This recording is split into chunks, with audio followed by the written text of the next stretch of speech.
It was a chilly, moonless night. The streets of the city were empty, with only the faint hum of distant cars and the occasional flicker of streetlights to break the silence. Maya stood at the bus stop, her breath visible in the cold air. She checked her watch. 12:15 a.m. She had missed the last bus, but she didn't mind. She wasn't in a hurry. Maya was used to the late night hours. As a night shift worker at a nearby diner, she often found herself walking the lonely streets of the city in the dead of night. The streets were quieter then, but also creepier. It was as though the world was holding its breath, waiting for something to happen. She pulled her coat tighter around her body and waited.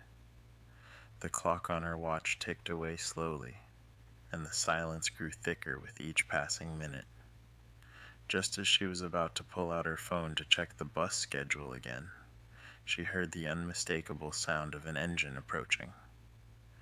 A bus appeared out of the darkness, its headlights cutting through the shadows. Maya was surprised. The bus wasn't scheduled to arrive for another half hour. She stepped forward, her curiosity piqued. As the bus neared, she saw that it was an old, battered vehicle, the kind of bus you'd expect to see in an old black and white movie. It was rusty, with peeling paint, and its tires seemed as though they'd been through 100 miles of rough roads. Yet it was moving, and it was moving fast. The bus came to a screeching halt right in front of her. Maya froze, unsure whether she should get on. The door to the bus opened with a loud creak. She glanced inside but saw only darkness, the interior of the bus completely shadowed. There was no driver, no passengers, just the hum of the engine. She hesitated for a moment. She wasn't the type to get on strange buses at night, but something about this one intrigued her. Maybe it was the eerie quiet of the night, or maybe it was the fact that she'd been waiting for so long. Without thinking, Maya stepped onto the bus. The moment her foot crossed the threshold, the door slammed shut behind her, and the bus lurched forward. Maya stumbled, grabbing onto a nearby pole for balance. The bus accelerated faster than she expected, and the scenery outside blurred into streaks of light and shadow. Maya felt a chill run down her spine. As she looked around, she noticed the inside of the bus was different from the outside. It wasn't the dark, empty interior she had expected. The seats were old but well maintained, and there was a faint smell of something she couldn't quite place. Something sweet, almost like perfume but faintly metallic. Maya moved further down the aisle, trying to get a better look. As she passed the rows of seats, she saw that the bus was full. There were people sitting quietly in their seats, all facing forward. Their faces were pale, their expressions vacant. They didn't acknowledge her presence. Not a single person moved or spoke. She tried to sit down, but something stopped her. There was something off about the passengers. They were too still, too silent. It was as though they were waiting for something, waiting for her. Maya's heart began to race. She stood back up and moved toward the front of the bus, her eyes scanning for the driver. But there was no one in the driver's seat. The steering wheel turned by itself, the bus moving without direction. Panic began to rise in Maya's chest.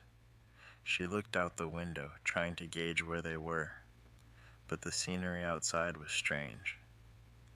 The buildings were unfamiliar, and the streets twisted in ways that didn't make sense.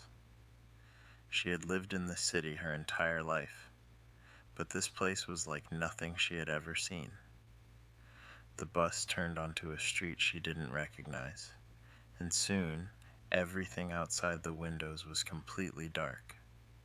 The bus continued to speed through the night, the sound of the wheels humming on the pavement. Maya started to feel dizzy, her vision blurry. Her body felt heavy, and her mind foggy, as if she were being pulled into some kind of trance. She grabbed onto the seat in front of her to steady herself. The passengers around her were still eerily silent, as if they weren't even real people. They didn't breathe, they didn't blink, they just sat there, staring straight ahead. After what felt like an eternity, the bus finally slowed down, coming to a stop. Maya looked up. They had arrived at a station, though it wasn't like any station she had ever seen. It was small, dark, and deserted. There were no lights, no signs, just an empty platform in the middle of nowhere. Maya had the strangest feeling that she wasn't supposed to be there.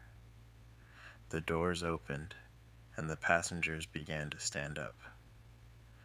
They shuffled off the bus one by one, moving like zombies, their eyes still vacant. Maya watched them, confused and frightened. When the last person stepped off the bus, she found herself alone, standing in the middle of the empty vehicle. For a moment, Maya thought about staying on the bus, but something in her gut told her she had to leave. She turned to run, but before she could, the doors slammed shut again, and the bus started moving once more. This time, the lights inside flickered, casting eerie shadows over the rows of empty seats.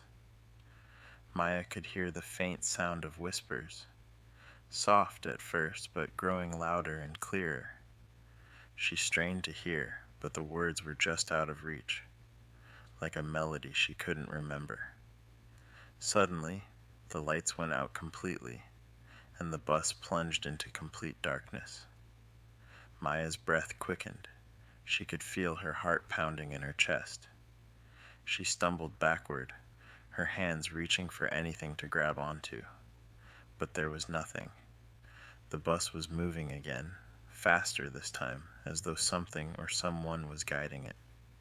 A voice, low and raspy, echoed in the darkness. "Where are you going?" Maya froze. The voice was coming from all directions at once, surrounding her, filling her ears. She spun around, her eyes straining to see anything in the dark, but there was no one but the strange, silent passengers who had never said a word.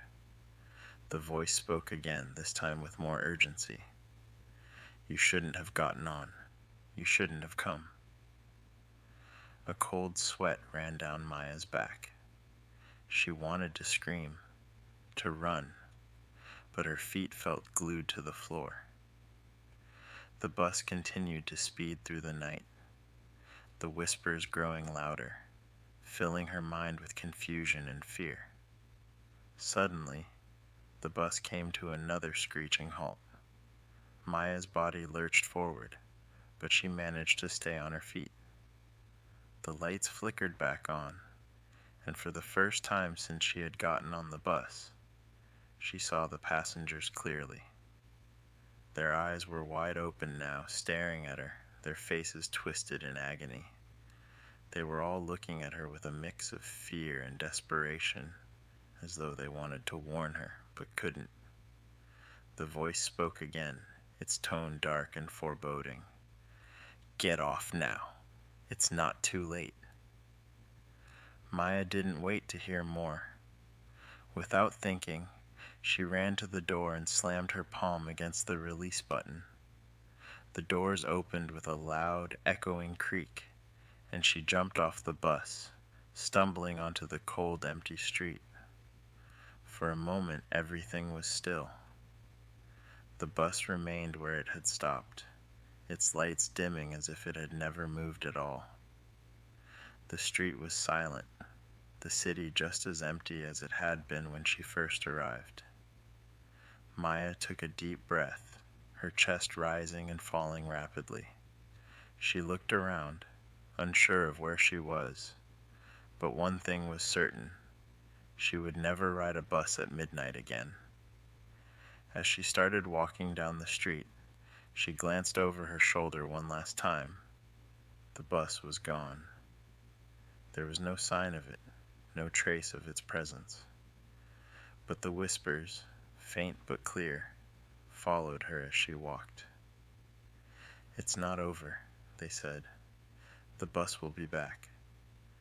Maya quickened her pace, hoping she was wrong, but deep down, she knew that the midnight bus would always be waiting for her just around the corner.